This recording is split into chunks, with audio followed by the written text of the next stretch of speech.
Story शुरू करने से पहले मैं आप सबसे एक रिक्वेस्ट करना चाहता हूँ कि प्लीज मेरे चैनल को सब्सक्राइब करें, वीडियो पसंद आए तो वीडियो पे लाइक करें और जितना हो सके अपने फ्रेंड्स को शेयर करें।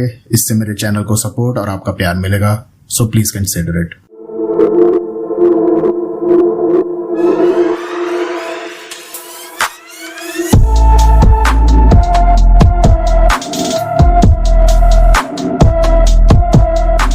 फिर से मैं आप लोगों के सामने एक और नया रियल सुपरनेचुरल एक्सपीरियंस लेकर, गंधर्व विवाह यानी लव मैरिज। आजकल तो चलो फिर भी लव मैरिज करना रिलेटिवली आसान हो गया है, लेकिन आज से कुछ साल पहले गंधर्व विवाह करना यानी लव मैरिज करना एक जंग जीतने जैसा था। और ये मैं आपको अपने पर्सनल एक्सपीरियंस से बता रहा हूँ। और फिर शादी होने के बाद भी बहुत कुछ होता है। माँ बाप लड़की या लड़के को पसंद करते हैं या फिर नहीं करते हैं। अगर नहीं करते हैं तो वो एक और दिक्कत है। और कुछ ऐसी ही दिक्कत भरी कहानी है शेखर और सुष्मिता की, जिन्होंने लगभग 10 महीने पहले प्रेम विवाह किया था, मगर सीढ़ियों से गिरने की वजह से सुष्मिता की मौत हो जाती है और उस मौत के पीछे छुपा हुआ है एक गहरा राज। वो राज क्या है, कैसे सुष्मिता की मौत होती है, ये सब आपको जानने को मिलेगा इस कहानी में। कहानी में आगे बढ़े उससे पहले अगर आपके आसपास कोई रियल सुपरनेचुरल एक्सपीरियंस है या फिर कोई इंटरेस्टिंग स्टोरी है तो आप हमारे साथ हमारी इन दी गई आईडीज पर शेयर कर सकते हैं या फिर हमारे इस व्हाट्सएप नंबर पर भी व्हाट्सएप कर सकते हैं। इसी के साथ साथ अगर आप इस चैनल पर नए हैं या पुराने हैं, आपने अगर चैनल को सब्सक्राइब नहीं किया है तो ज़रूर कीजिए, क्योंकि हम आपके लिए बहुत ही इंटरेस्टिंग कंटेंट बनाते जा रहे हैं। अभी बहुत रिसेंटली मैंने एक सीरीज लॉन्च की थी ब्रह्मराक्षस की, जो कि ब्लेंड है, that is inspired from real events. Fictional है लेकिन बहुत मजा आएगा। आप इसे बिंज वॉच कर सकते हैं क्योंकि अब इसके सारे एपिसोड्स रिलीज हो चुके हैं। चलिए बढ़ते हैं कहानी में आगे। इस कहानी का मेन कैरेक्टर है शेखर, जो कि एक इलेक्ट्रिकल इंजीनियर है और एक कंपनी में अच्छी खासी पोस्ट पर है, जॉब करता है, अच्छा खासा उसका जॉब है।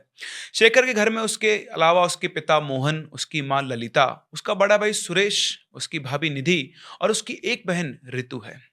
शेखर एक लड़की से प्यार करता है जिसका नाम सुष्मिता है और वो अपने घर वालों को उसके बारे में बताता है। लेकिन घर वालों के तो सपने ही अलग थे। बेटा इंजीनियर है तो बड़ी शादी उनको करनी थी, अच्छी जगह पर अपने ही जाति समाज के अंदर।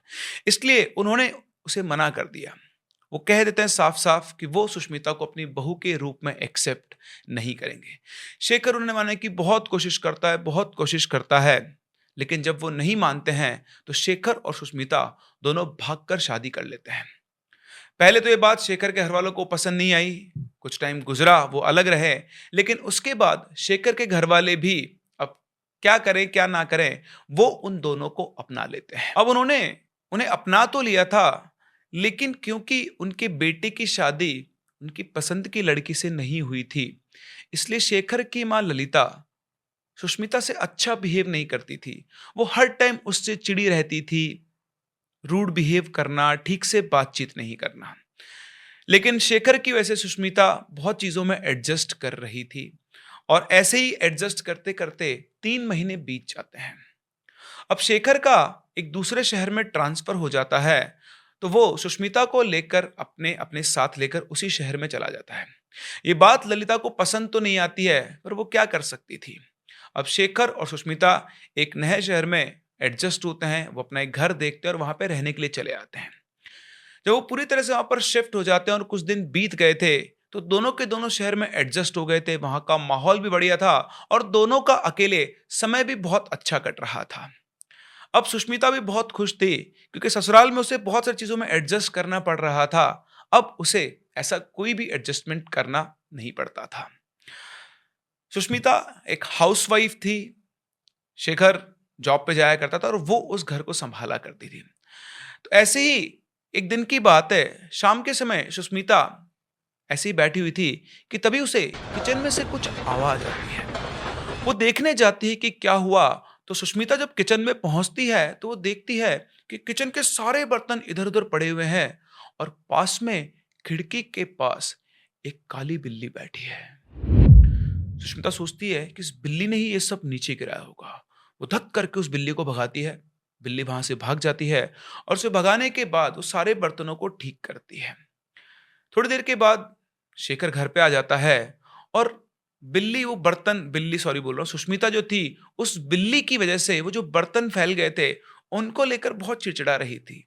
ऐसा होता ही है, आपके घर में भी जो लेडीज हैं, थोड़ा सा आप सामान फैला दो, पीछे लेके झाड़ू लेके आपके पीछे पड़ जाएगी। हाँ, मेरे साथ भी ऐसा ही होता है, सबके साथ ऐसा होता है भाई, मैं अकेला नहीं हूँ, तुम्हारे साथ भी ऐसा ही होता है। घर में मम्मी हो, बहन हो, बीवी हो, भाभी हो, सबको एक ही दिक्कत है, ये सामान क्यों फैला दिया? तो जैसे उस बिल्ली ने सामान फैलाया, सुष्मिता का मूड थोड़ा खराब हो रखा था। देखो, अगर लेडीज का मूड खराब हो ना, तो उसका बहुत सिंपल सा उपाय है, उन्हें घुमाने के लिए बाहर ले जाओ या फिर उन्हें शॉपिंग करवा दो। तो शेखर ने भी यही किया, वो सुष्मिता को घुमाने के लिए बाहर ले जाता है। सुष्मिता थोड़ा बाहर घूमती है, बाहर का खाती पीती है और उसका मूड ठीक हो जाता है। घूम फिरकर ये दोनों रात को घर पर लौटते हैं। लौटने के बाद शेखर दिन भर का थका हुआ था, वो सीधा कमरे में सोने के लिए चला जाता है और सुष्मिता घर का सामान वगैरह ठीक कर कर दरवाजा और लाइट बंद करके कमरे में आती है। अभी सुष्मिता भी कुछ देर सोई ही थी कि उसे अपने घर के अंदर, अपने कमरे के अंदर किसी के पैरों की आवाज सुनाई आती है। उस आवाज को सुनकर वो उठकर देखती है और देखती तो उसे लगता है कि ड्रेसिंग टेबल के पास से कुछ आवाज आ रही है। वो उस आवाज को देखने के लिए ड्रेसिंग टेबल के पास जाती है कि तभी उसकी नजर ड्रेसिंग टेबल के आईने पर पड़ती है और वहां पर उसे एक डरावना चेहरा दिखाई देता है। उस चेहरे को देख तो एकदम से चिल्ला उठती है और चिल्लाते ही वो नींद से उठती है। तो उसे पता लगता है कि वो एक सपना देख रही है। उसी के पास में सोया हुआ शेखर भी उसकी आवाज से घबरा जाता है और उससे पूछता है क्या हुआ? तो वो कहती है कि नहीं, एक बहुत खतरनाक और बहुत बुरा सपना मैंने देखा। इसके बाद सुष्मिता शेखर से कहती है कि तुम सो जाओ, शायद सपना बहुत ज्यादा डरावना था इसलिए वो डर गई। तो उसे थोड़ा कंसोल करके वो वापस से सो जाता है। अब शेखर को तो नींद आ जाती है, लेकिन सुष्मिता फिर भी कुछ देर बैठी रहती है और वो सोचती रहती है कि इतना रियलिस्टिक सपना कैसे हो सकता है। फिर वो चारों तरफ अपने रूम में देखती है, उसे कुछ भी दिखाई नहीं देता और उसे लगता है कि वाकई में एक सपना ही था। वो पानी पीती है और पानी पीकर सो जाती है। अगले दिन फिर से शाम को घर का काम करते हुए सुष्मिता को अपने घर में किसी के चलने की आवाज आती है, जबकि वो घर में अकेली थी। आवाज सुनकर वो घर में देखने लगती है और धीरे धीरे उस आवाज का पीछा करते हुए वो बाथरूम के पास पहुंचती है। उसे बाथरूम के अंदर से कुछ आवाज सुनाई दे रही थी। जब वो बाथरूम की तरफ जाती तो देखती कि बाथरूम का दरवाजा हल्का सा खुला हुआ था। वो बाथरूम को पूरा खोलकर अंदर जाती है तो उसे बाथरूम का नल खुला हुआ दिखाई दे रहा था, जिससे पानी के गिरने की आवाज आ रही थी। वो जाकर नल को बंद करती है और बंद कर कर वो जैसे पलटती है, पलटते ही उसे फिर से वही डरावना चेहरा, वो परछाई दिखाई देती है जो रात को उसे सपने में दिखाई दिया था। ये देखते ही वो बेहोश होकर वहीं पर गिर जाती है। घर में कोई और था नहीं। थोड़े टाइम के बाद जब शेखर घर लौटता है और सुष्मिता को ढूंढता है तो सुष्मिता उसे बाथरूम के अंदर बेहोश हालत में मिलती है। वो सुष्मिता को उठाकर बेड पर लेकर आता है, उसे हिलाता है। सुष्मिता को होश आता है और शेखर को देखकर वो उसके गले लग जाती है और रोने लगती है और उसको सारी बात बता देती है। शेखर सुष्मिता को समझाता है कि तुम्हारा वहम होगा, तुम शांत हो जाओ, कल रात को तुमने सपना देखा था, उसकी वजह से तुम्हें ऐसा लग रहा होगा। बोलती नहीं, मैंने सपना नहीं देखा, मैं तुमसे सच कह रही हूँ, मुझे सच में एक परछाई दिखी थी। अब शेखर उसको बोलता है चलो ठीक है, कोई बात नहीं, तुम अभी थोड़ा शांत रहो। वो खाना वाना खाते हैं, उसे सुलाता है, उसका ध्यान रखता है और अगले दिन ही वो ऑफिस से थोड़ा लेट जाता है ऑफिस तो, और वो सुष्मिता को लेकर डॉक्टर के पास जाता है। डॉक्टर के पास जाकर उसका चेकअप होता है तो उसे पता लगता है कि तो बहुत खुशी की बात है, सुष्मिता प्रेग्नेंट है। दोनों को ये सुनकर बहुत खुशी होती है और दोनों ये बात भूल जाते हैं कि सुष्मिता को कुछ भी दिखाई दिया था। अब प्रेगनेंसी की बात सुनकर शेखर तो बहुत खुश था, लेकिन सुष्मिता के मन में थोड़ा डर था, पता नहीं किस बात का। शेखर और सुष्मिता फिर घर वालों को प्रेगनेंसी के बारे में बताते हैं। शेखर अपनी माँ को ये बताता है कि माँ, सुष्मिता को एक बुरा सपना आया था और जो उसने देखा था वो बात भी उनको बताता है। तो ललिता कहती कि बेटा, आम बात है, प्रेगनेंसी के टाइम पर ऐसा हो जाता है, मूड स्विंग्स होते हैं, अब तक तुम्हें पता नहीं था। तो वो कहती है कि तुम एक काम करो, तुम लोग कुछ दिनों के लिए यहीं पे आ जाओ, मैं बहू का ध्यान भी रख लूंगी और तुझसे मेरे भी बहुत टाइम हो गया है। उसको अपनी माँ की बात ठीक लगती है क्योंकि उसे तो नॉलेज नहीं थी, ना सुष्मिता को एक्सपीरियंस था, किसी भी चीज का पता था। तो शेखर अपने ऑफिस में बात करता है और वर्क फ्रॉम होम लेकर वो अपने घर चला जाता है। ललिता जो अब तक सुष्मिता से दूर रहती थी, वो अब खुश थी और सुष्मिता के लिए उसकी भावनाएं भी अब बदल चुकी थी।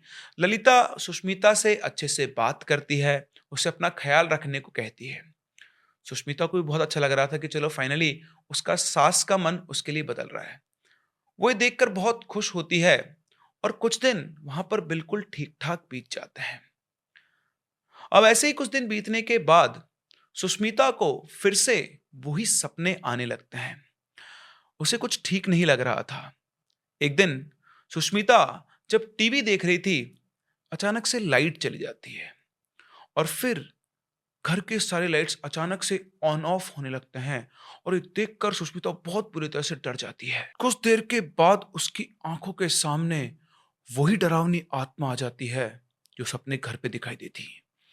वो सुष्मिता की तरफ देखती है और उससे कहती है वो उसका बच्चा ले जाएगी। ये बात सुनकर सुष्मिता बहुत बुरी तरह से घबरा जाती है और कमरे से बाहर भागती चिल्लाती हुई, उसकी चीख सुनकर शेखर भागता हुआ आता है और वो सुष्मिता उसको देखते उसके गले लग जाती है, रोती उसको सारी बात बताती है और उसे कहती है कि शेखर ये घर छोड़कर अभी के भी यहाँ से चलो। उसकी बात सुनकर शेखर परेशान हो जाता है और जब वो सुष्मिता को इस हालत में देखता है तो अपने बच्चे के लिए वो उस घर को छोड़ने को मान जाता है। लेकिन तभी ललिता जी आती है और उसको समझाती है कि तुम चिंता मत करो बेटा, मैं बहू का ख्याल रखूंगी, कहीं जाने की जरूरत नहीं है। इस हालत में तुम लोगों को अकेले नहीं रहना चाहिए, वो भी तब जब सुष्मिता को ये सब चीजें दिखाई देती है। इसके बाद से ही सुष्मिता जो जो ललिता जो थी वो सुष्मिता का बहुत अच्छे से ध्यान रखना शुरू करती है और उसे अपनी बेटी की तरह रखना शुरू कर देती है। वहीं उनकी दूसरी बहू निधि भी अब शादी के 3 साल बाद प्रेग्नेंट थी और घर में सब बहुत खुश थे कि एक साथ घर में दो दो बच्चों की किलकारियां छूटेंगी।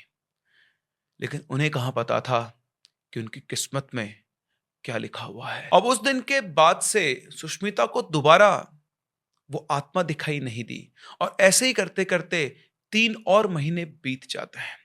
सब बढ़िया चल रहा था। ललिता सुष्मिता का बहुत ध्यान रखा करती थी, निधि पर वो इतना फोकस नहीं करती थी और इसी वजह से निधि और रितु, जो कि ललिता जी की बेटी थी रितु, उनको ये बात पसंद नहीं आ रही थी कि एकदम से कैसे मां पलट गई है। फिर कुछ दिनों के बाद एक दिन फिर से सुष्मिता को वो डरावनी आत्मा दिखती है और सुष्मिता अब उसको हमेशा अपने आसपास महसूस करने लगती है। एक रात सुष्मिता बाथरूम से अपने रूम की तरफ जा रही थी और तभी उसे वो आत्मा दिखाई देती है। उससे डरकर सुष्मिता फर्स्ट फ्लोर पे रहा करती है। डरते वो पीछे की ओर चल लगती है और पीछे घिसटते घिसटते चलते चलते वो सीढ़ियों के पास पहुंच जाती है और तभी वो आत्मा एकदम से सुष्मिता की तरफ बढ़ती है और उससे बचने के लिए डरते हुए वो पीछे कदम रखती है और जैसे ही कदम रखती है लुढ़कते हुए सीढ़ियों से नीचे गिर जाती है। सुष्मिता का सिर पीछे से सीढ़ियों से एकदम से बहुत जोर से टकराता है और उसका खून बहने लग जाता है और वो वहीं की वहीं बेहोश हो जाती है। गिरने की आवाज सुनकर सभी घर वाले सीढ़ियों की तरफ पहुंचते हैं और वहां जाकर लहूलुहान हालत में सुष्मिता को देखते हैं। उसको देखते ही शेखर की हालत खराब हो जाती है। वो उसको उठाकर हॉस्पिटल लेकर भागते हैं, मगर सिर पे टक्कर और ज्यादा खून निकलने की वजह से रास्ते में ही सुष्मिता की मौत हो जाती है। घर के सारे लोग इस घटना से बहुत दुख में थे क्योंकि सुष्मिता की अकेले की मौत नहीं हुई थी, उसके पेट में पल रहे बच्चे की भी मौत हो चुकी थी। ये खबर सुनकर शेखर पूरी तरह से टूट चुका था। जैसे तैसे करके सुष्मिता का अंतिम संस्कार वगैरह किया गया और उसके अगले दिन से ही शेखर घर से बाहर रहने लगा। कुछ घंटे दिनों में, कुछ दिन हफ्तों में और हफ्ते महीनों में बदलने लगे। शेखर अंदर से पूरी तरह टूट चुका था। शेखर को लेकर उसके घर वाले भी परेशान रहने लगे और एक बार तो ये हुआ कि शेखर लगभग 2 महीने तक घर नहीं लौटा।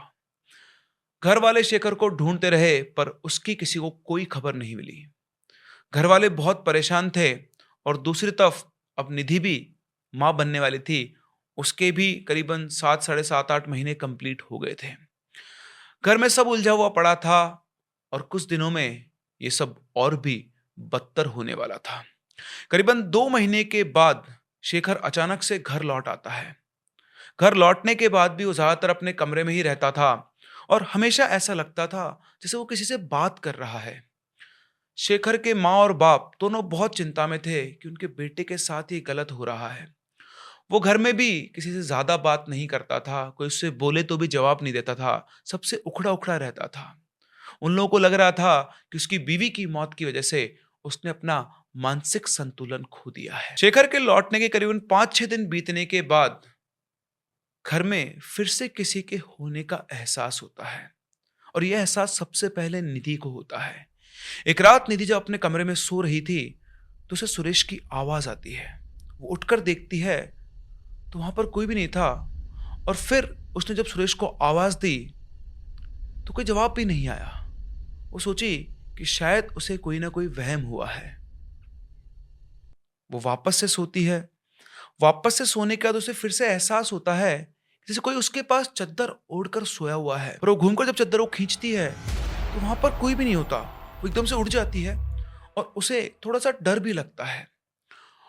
वो उठकर कमरे के बाहर चली जाती है और बाहर जाकर चारों तरफ देखती तो वहां पर कोई भी नहीं था। उसे बड़ा अजीब सा लगता है, लेकिन उसे कोई दिखाई नहीं देता है। ऐसी एक रात ऋतु अपने कमरे में फोन चला रही थी। वो फोन चला रही थी कि तभी अचानक से उसके कमरे का जो दरवाजा है वो अपने आप बंद हो जाता है। वो देखती है कि दरवाजा कैसे बंद हुआ। वो उठकर जाकर दरवाजा खोलने की कोशिश करती है तो दरवाजा खोल ही नहीं पाती है, और तभी उसे अपने कमरे की अलमारी से एक आवाज आती है। वो जाकर जब उस अलमारी को खोलती है तो खोलकर उसके मुंह से चीख निकल जाती है। उसे उस अलमारी के अंदर एकदम से एक बच्चा दिखाई देता है, और अगले ही पल वो बच्चा गायब हो जाता है। वो बिल्कुल छोटा सा बच्चा था। ऋतु बुरी तरह डर जाती है। वो भागकर कमरे का दरवाजा खोलने की कोशिश करती है, और इस पर दरवाजा खुल जाता है और वो तुरंत भागकर अपने माँ के कमरे में जाती है। उसकी चीख सुनकर उसकी माँ भी बोलती कि क्या हुआ बेटा? तो वो कहती कि नहीं नहीं माँ, कुछ नहीं, कमरे में एकदम से छिपकली आ गई थी। वो अपनी माँ को कुछ भी बताती नहीं है। उसे लगता है कि शायद ही उसके मन का वहम था। इस इंसिडेंट के कुछ दिनों के बाद जब सुरेश, जो कि शेखर का भाई था और निधि का हस्बैंड, अपने घर पर नहीं था, निधि कमरे में अकेले सो रही थी, और तभी निधि को अपने कंधे पर किसी का हाथ महसूस होता है। इससे उसकी नींद टूट जाती है। वो उठकर इधर उधर देखने लगती है तो उसके कमरे में कोई भी नहीं था, और वो हाथ का एहसास भी बिल्कुल अलग था। वो कुछ सोच पाती कि तभी अचानक से कमरे की लाइट बंद हो जाती है। वो अपने तकिए के पास से अपना फोन निकालती है, उसकी फ्लैश लाइट ऑन करती है और उठकर वो अपने कमरे का दरवाजा खोलने जाती है, लेकिन कमरे का दरवाजा नहीं खुलता है, और तभी उसे अपने कमरे के अंदर किसी के होने का एहसास होता है। वो अपनी फ्लैश लाइट को ऑन करके कमरे के दूसरी तरफ ले जाती है, तो जैसे ही फ्लैश लाइट गिरती है उसे उस फ्लैश लाइट के अंदर एक छोटा सा बच्चा दिखाई देता है, और अगले ही पल बच्चा फिर से गायब हो जाता है। निधि पूरी तरह से घबरा जाती है और वो भागकर दरवाजा खोलने की कोशिश करती है, लेकिन फिर भी दरवाजा नहीं खुलता है, और तब उसे एकदम से ये एहसास होता है कि उसके साइड में कोई खड़ा हुआ है। वो घबराते हुए अपने फोन की फ्लैशलाइट को जैसे उस तरफ करती है, उसके मुंह से पूरी तरह से चीख निकल जाती है, क्योंकि उसके पास एक चेहरा खड़ा था। एक डरावना चेहरा एक औरत का, जो उसे कहती है, पहचाना मुझे? अब मैं तेरा बच्चा अपने साथ ले जाऊंगी। और पूरी तरह से चीखने रोने वो लगती है, और उसकी चीख सुनकर सारे घर वाले दौड़कर आते हैं और वो दरवाजा खोलते हैं। सब उससे पूछते हैं क्या हुआ क्या हुआ, लेकिन निधि तो बुरी तरह से रोने में लगी हुई थी। कुछ देर रोने के बाद जब उसे संभालते हैं तो वो सारी बात अपने सास ससुर और ऋतु को बताती है कि उसके साथ क्या हुआ। उन सबकी ये बात सुनकर सभी लोग चिंता में आते हैं, और तभी शेखर, जो वहां चुपचाप खड़ा होकर उनकी बातें सुन रहा था, वो कहता है, तुम सबने जो गलती की है उसकी सजा तो तुम्हें मिलेगी ना। शेखर की बात सुनकर एक बार तो सब लोग शॉक्ड हो जाते हैं, लेकिन फिर शेखर की बातों पर कोई ध्यान नहीं देता, क्योंकि सब अब उसे पागल ही समझते थे। एक ऐसा इंसान जो अपने आप से ही बातें करता रहता है। लेकिन इस इंसिडेंट के बाद ललिता जी घबरा जाती है। वो पहले ही अपनी बहू और अपना पोता या पोती जो भी उसके पेट में था उनको खो चुकी थी। उसका बेटा पागल हो चुका था, और अब वो अपने घर के दूसरे चिराग को किसी भी कीमत पर खो नहीं सकती थी। इसलिए कुछ दिन तक ललिता जी निधि का ख्याल रखती हैं और वो उसके आसपास ही रहती है। उसे एक पल के लिए भी सूना नहीं छोड़ती है। और ऐसे ही दिन बीतते जाते हैं और फिर एक शाम निधि को लेबर पेन शुरू होता है और घर वाले उसे लेकर हॉस्पिटल के निकल जाते हैं। रास्ते में जाते वक्त अचानक रास्ते में चलते थे गाड़ी के सामने एक पेड़ आकर गिरता है। उस पेड़ को देखकर सुरेश समय रहते गाड़ी के ब्रेक लगा लेता है और एक्सीडेंट होने से बच जाता है। अब सामने पेड़ गिरा हुआ देखकर ललिता जी को निधि के पास छोड़कर सभी लोग बाहर निकलते हैं कि कैसे ना कैसे करके उस पेड़ को हटाया जाए और किसी की मदद ली जाए। तो इधर सुरेश, मोहन जो उनके फादर थे और रितु तीनों मिलकर उस पेड़ को हिलाने की कोशिश करते हैं, हटाने की कोशिश करते हैं कि तभी उनकी आंखों के सामने एक डायन खड़ी होती है जो बहुत गुस्से में उन सभी को देख रही होती है और दिखने में वो बहुत डरावनी होती है। और पलक झपकते ही वो ऋतु को गर्दन से पकड़कर इस तरह से हवा में उठा लेती है और पूछती है कि तुमने मेरे साथ इतना गलत क्यों किया। ऋतु डर से चिल्लाने लगती है और उसे छोड़ देने के लिए बोलती है और तभी वो डायन बोलती है कि सब कुछ करने के बाद माफी मांग रही है और छोड़ने को बोल रही है। और इसके बाद वो डायन ऋतु को उठा के वापस से नीचे जमीन पर फेंकती है और वो जोर से नीचे गिरती है और उसके पैर की हड्डी टूट जाती है। वो दर्द से चिल्लाने लगती है और किसी को कुछ भी समझ नहीं आता कि यहाँ पर चल क्या रहा है। और तभी गाड़ी से निकलकर भागकर ललिता जी अपनी बेटी ऋतु के पास आती है और उस डायन से हाथ जोड़कर माफी मांगने लगती है और कहती है कि हमें जाने दो, मेरी बहू के पेट में बच्चा, उसे बहुत तेज दर्द हो रहा है, उसे अस्पताल ले जाना जरूरी है। उनकी ये बात सुनकर वो डायन कहती है आपसे ही तो सब शुरू हुआ था और आज आप ही माफी मांग रही हो। वो कहती है कि मैं आज यहां से किसी को भी जाने नहीं दूंगी। किसी को कुछ भी समझ में नहीं आता, लेकिन तभी किस्मत की बात है कि पास से एक देवी की यात्रा गुजर रही थी। लोग गाते बजाते हुए वहां से गुजर रहे थे और जैसे वो यात्रा वहां पास में आई, एकदम से वो डायन वहां से गायब हो गई। फिर उस यात्रा में से जब लोगों ने देखा कि रास्ता रुका हुआ है, गाड़ी के अंदर एक लेडी है जिसका लेबर पेन चल रहा है, ये लोग भाग के गए, लोगों की मदद ली और रास्ता साफ करके निधि और ऋतु को ये लोग हॉस्पिटल लेकर पहुंचे हैं। वहां पहुंचने के बाद निधि को एक बेटी होती है। निधि और ऋतु बहुत बुरी तरह से डरे हुए थे और घर वाले भी बहुत चिंता में थे कि आखिर ये सब क्या हो रहा है। ये सब देखकर मोहन और सुरेश एक तांत्रिक को लेकर अपने घर पर पहुंचते हैं और उसे सारी बात बताते हैं। वो तांत्रिक बोलता है कि इस घर में वाकई में कुछ है। फिर वो घर में कुछ पूजा पाठ यज्ञ करवाता है और सब लोगों को बांधने के लिए एक ताबीज देता है और कहता है कि ताबीज बांध लो, सब कुछ ठीक हो जाएगा। लेकिन किसी को भी ये बात पता नहीं थी कि वो एक ढोंगी था, उसे कुछ भी नहीं आता था। इस बात से अनजान घर वाले सब वापस घर लौट आते हैं अपनी नई घर के नए मेहमान को लेकर, उस छोटी बच्ची को लेकर। जब सब लोग घर पहुंचते हैं अगले दिन छुट्टी के बाद, शाम के समय वो घर पहुंचते हैं और घर पहुंचते ही अचानक से घर का दरवाजा बंद हो जाता है और घर का दरवाजा बंद होते ही पूरे घर के अंदर उस डायन की हंसी गूंजने लगती है। और फिर अचानक से सब लोगों की आंखों के सामने वो डायन नजर आती है। वो डायन कहती है उस दिन तो तुम लोग बच गए, लेकिन आज ऐसा नहीं होगा, तुम सब के सब मारे जाओगे और ये छोटी बच्ची भी। वो ये कह रही होती है कि तभी दूसरी तरफ से शेखर और एक तांत्रिक वहां आ पहुंचते हैं और वो तांत्रिक डायन से कहता है कि इन सबको छोड़ दे। वहीं शेखर बीच में उसका हाथ रोकता और कहता है कि तुम इन सबको छोड़ दो क्योंकि ये उसका परिवार है। वो डायन की आंखें गुस्से से लाल थी और वो कुछ भी सुनने को तैयार नहीं होती है। और तभी वो तांत्रिक उस पर वो भस्म फेंकता है। वो भस्म फेंकता है, कुछ मंत्र पढ़ने लगता है और वो डायन धीरे धीरे शांत होने लगती है। और उसके बाद वो डायन फिर अपने असली रूप में आती है और उसे उसके असली रूप में देखते ही सबकी आंखें फटी की फटी रह जाती है।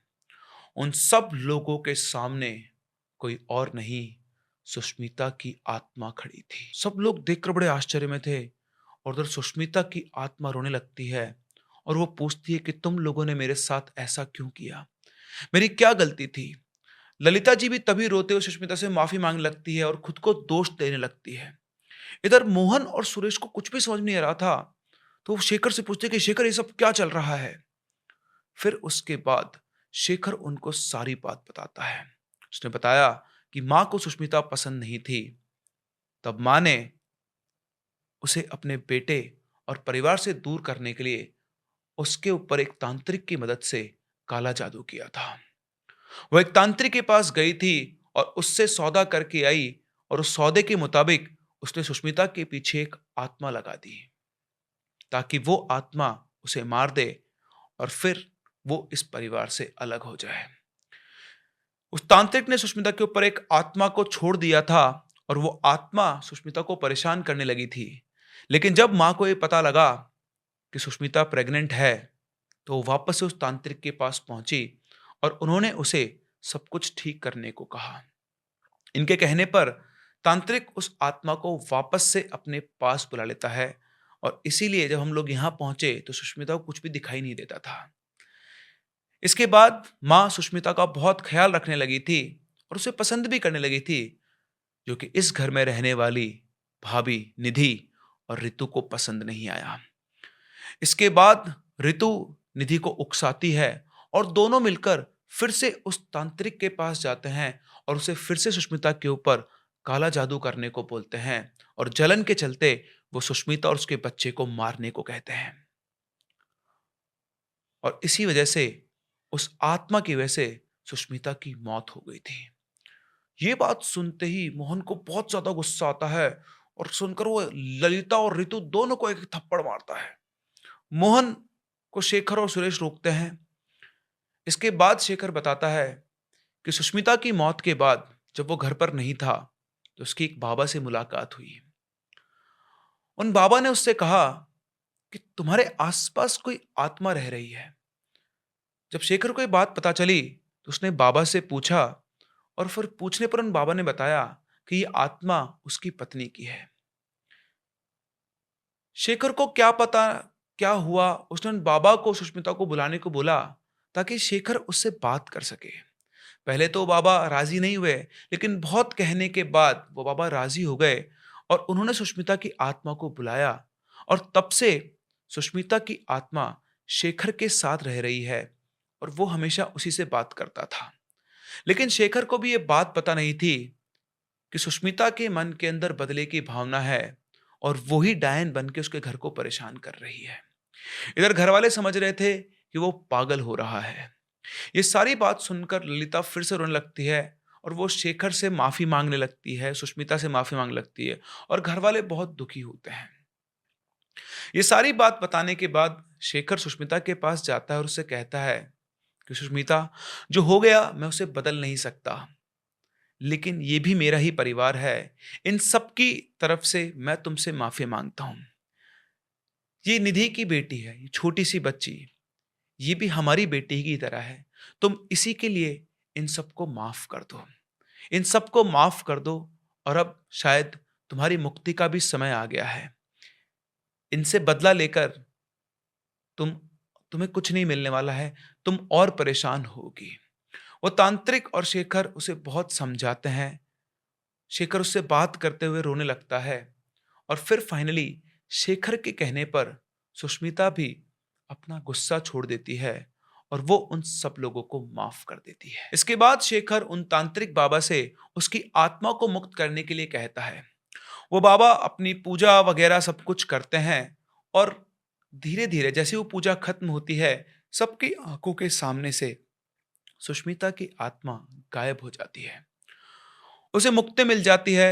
ललिता, ऋतु और निधि, इन सबको अपनी गलती का एहसास होता है, लेकिन वो कुछ बदल नहीं सकते थे, और इसी वजह से निधि अपनी बेटी का नाम सुष्मिता रखती है। कुछ ही दिनों में सब कुछ धीरे धीरे ठीक होने लगता है, और शेखर अपने भाई की बेटी को अपनी ही बेटी की तरह रखता है। उसने दोबारा शादी नहीं की और उसने कसम खा ली थी कि वो दोबारा शादी नहीं करेगा। और अब उसके भाई की बेटी यानी निधि की बेटी, शेखर की सुरेश की बेटी, वो उसकी भी बेटी है, और इस तरह से अपनी पत्नी सुष्मिता की याद को अपने भाई की बेटी में संजोए हुए वो अपनी जिंदगी गुजार रहा है। शेखर के माँ बाप उसे बहुत बार कह चुके हैं, लेकिन वो इस चीज के लिए बिल्कुल भी तैयार नहीं है और इन लोगों का प्रायश्चित इनके घर के अंदर ही हो रहा है।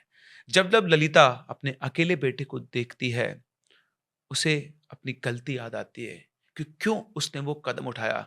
सिर्फ जलन के चलते हुए उसने अपने बेटे का हंसता खेलता परिवार बर्बाद कर दिया और शायद यही उनकी सजा है। तो देखा आपने किस तरह से अपना फॉल्स ईगो सेटिस्फाई करने के लिए ललिता जी ने सुष्मिता के लिए एक जाल बिछाया, क्योंकि वो सुष्मिता को पसंद नहीं करती थी, क्योंकि शादी उनकी पसंद से नहीं हुई थी और सीधे तरीके से वो उसे इस घर से अलग नहीं कर सकती थी।